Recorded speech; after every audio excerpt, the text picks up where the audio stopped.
Kidlat News Updates. Mga balita ngayon, dalawang dating mataas na opisyal ng CTG isinailalim na sa reintegration program sa Bukidnon. Ikalawang Miguel Malvar-class frigate pinasok na sa Philippine waters. Inaasahang mga protesta sa maanumalyang flood control projects pinaghahandaan ng NCRPO. Ako po si Cesar Soriano para ihatid ang mga nangungunang balita sa buong kapuluan. Ngayon, nagsimula na sa reintegration program ng pamahalaan ang dalawang dating matataas na opisyal ng North Central Mindanao Regional Committee o NCMRC na sina alias Shaggy at Pia. Sila ay kusang sumuko kamakailan matapos ang matagumpay na operasyon ng 403rd Infantry Peacemaker Brigade noong August 13 at 17 sa Malaybalay City at Impasugong, Bukidnon. Sa turnover ceremony kamakailan sa Camp Osito di Bahian, personal silang tinanggap ni Bukidnon Governor Rogelio Nilo Roque kasama ang mga opisyal ng AFP. Tumanggap sila ng agarang tulong pinansyal sa ilalim ng Enhanced Comprehensive Local Integration Program o ECLIP. Ayon kay Roque, patuloy ang suporta ng lalawigan at militar para sa pagbabalik loob at pagbangon ng mga dating rebelde tungo sa pangmatagalang kapayapaan.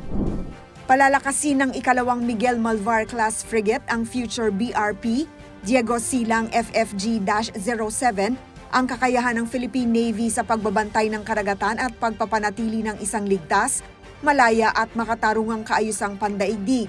Noong September 8, formal itong sinalubong ng BRP Jose Rizal FF-150 at nagkaroon ng coordinated meeting procedure kasama ang Philippine Coast Guard BRP Gabriela Silang OPV-8301 sa karagatang sakop ng Zambales. Pinangunahan ito ni Rear Admiral Joe Anthony Orbe, commander ng Philippine Fleet, habang anak niyang si Ensign Joshua Orbe ay nakasakay sa Gabriela Silang bilang bahagi ng kanyang pagsasanay. Higit sa isang seremonya, pinarangalan nito ang pamana ni Diego at Gabriela Silang, simbolo ng kabayanihan at pagkakaisa ng puwersang dagat. Magpapakalat ng mahigit 2,000 pulis ang National Capital Region Police Office o NCRPO sa iba't ibang lugar sa Metro Manila sa Biyernes, September 12, bilang paghahanda sa mga kilos protesta laban sa umano'y maanumalyang flood control projects ng Department of Public Works and Highways o DPWH. Binansagang Black Friday protests, ayon kay Major Hazel Asilo, tagapagsalita ng NCRPO, nasa 2,250 na mga pulis ang itatalaga upang tiyakin ang kaligtasan ng publiko.